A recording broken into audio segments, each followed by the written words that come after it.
Welcome to Downtown Sports, and in today's video, we're going to talk about Jake Muzzin breaking his hand yesterday against the Tampa Bay Lightning and what it could mean for them down the stretch. So to do that, we're going to head on over to capfriendly.com because what video that we do here on the channel doesn't involve capfriendly.com. And don't worry, don't pay attention to the cap space in the corner there. I just thought it would be easier to move the people that we are expecting back this year to IR versus the people that we're not expecting back this year on LTIR.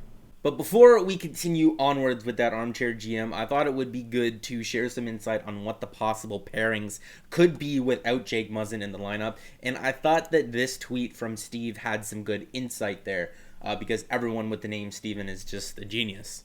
But Dermott Hull playing together kind of revitalizes that dermatologist pairing that we had last season for a little bit. Sandin Barry have been a pairing this season in limited time. And then Rosen Liljegren played together in the AHL. Calle Rosen was also the call-up to replace Jake Muzzin on this lineup. And Mark Marincin is an option too, but I think a lot of people would rather gouge their eyeballs out than see Mark Marincin out there on the ice. But if we come back to my armchair GM here, the reason why I have Mark Marincin in the lineup over a guy like Calle Rosen is because when you think of the type of minutes that Jake Muzzin played, he played the penalty kill. And at the very least, Martin Marincin is a decent penalty killer. I will give him that. That's the only thing that I'm going to give him here because the rest of his game, it makes me kind of want to gouge my eyeballs out. And I think that for those that have been criticizing the Maple Leafs' leadership lately, I think that this quote from John Tavares really kind of says who they are. And don't worry, we're going to get to the link that Kyle Dubas tweeted out in a second here.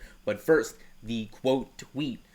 Tavares on Muzzin going down. He's been playing great, no question it's a big loss, but we can't hang our heads and think, why us? As a group, we have to step up and fill that void. When Sandin and Liljegren get more opportunity, that's their chance to relish it. And Kristen Shilton, a beat reporter for the Toronto Maple Leafs, kind of summarizes the link that Kyle Dubas tweeted out to a YouTube video. Alan Watts' story of the Chinese farmer.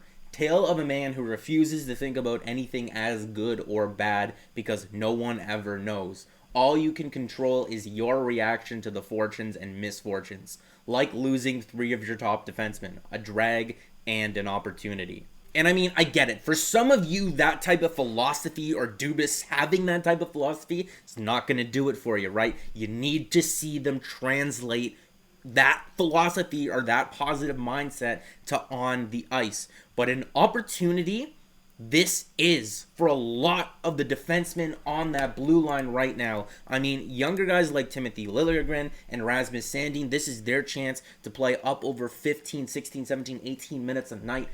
Travis Dermott, my dude, this is an opportunity for you to really show that you have a spot on this team next year because right now it's not looking so good. Because last week against the Pittsburgh Penguins when they beat them 4-0, the Maple Leafs had enough depth on their left side to run out Jake Muzzin, Rasmus Sandin, and Martin Marincin, and Travis Dermott was forced to flip over to that right side, and now he's arguably their second or even most important left shot defenseman with Jake Muzzin being out of the lineup. And this is an armchair GM for next season, but don't pay attention to anything other than the defense because the defense is going to help illustrate my point here. I've been saying that Travis Dermott for a while now is kind of the odd man out, and this is why. There's 5 guys here, not including him, and if you want the Maple Leafs to go out and get a guy this season to upgrade their blue line, well, that would be 6 guys, and that still doesn't include Travis Dermott. So one of these guys is the odd man out, and I'm pretty sure that it's going to be him because he hasn't taken a step since his rookie season.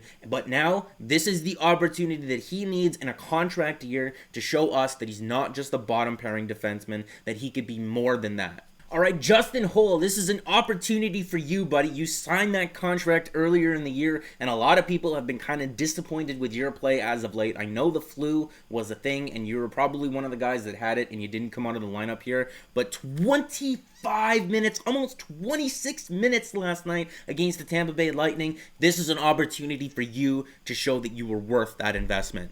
But to reiterate my point of the previous video that I did, we need answers, not just on the core players, and that's why I think not doing anything at the deadline was a good idea, because we need to see what we got from the guys that we got right now, because we need answers, not just on those core players, but the supplementary players that we have on this roster, and we need answers on guys like Justin Holl and Travis Dermott, and we're going to damn well get them in the next 4 weeks. But to kind of check in on the health of Morgan Riley and Cody Ceci here, because the last update that we got on those guys was last Saturday night on headlines with Chris Johnson or Elliot Friedman saying that they expect both of them to be back before the end of the season. Tomorrow night, the Leafs are going to be playing the Florida Panthers in what might be their most important game yet this season. But going into March, it doesn't get any easier. I know the California teams have been struggling, but it's still a California road trip. And you might have to play the majority of these games on the screen right now without Jake Muzzin, Morgan Riley, and Cody Ceci. But taking a check in on the standings here, and the Maple Leafs are right there, damn it. This is the adversity that we've been asking this team to face and overcome and mature from now for the last 2 seasons. The last 2 seasons, they didn't face any adversity down the stretch. They just kind of walked their way into the playoffs because the Atlantic Division was so soft. And then a lot of people argued that they weren't really ready to play the Bruins in round 1 both years because they didn't play a competitive game from like February onwards. But now, every single game is so pivotal, and we're going to get those damn answers that we want about this team by the end of this season. John Tavares, the captain, leading by example with 2 goals last night. William Nylander doing some work in the corners and showing up on the highlight reel. Frederik Andersen holding down the floor. We need more of that, especially from Frederik Andersen, if we're going to make do with the defensive core that we have for the next month or so. Matthews and Marner, it was a little bit of a tough game for you, but you know what? We know that you could be better than that, and we know that you will be better than that, all right? We need to talk this into existence. The next 18 games or so is really going to show what this team is. Losing to the 42-year-old AHL Zamboni driver was embarrassing, but that is not going to define their season. The next 18 games will. So let me ask a popular question that a couple of other people ask this time of year. Are you in or are you out?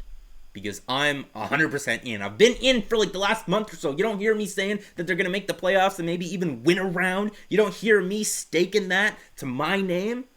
I'm in, guys. Are you in with me?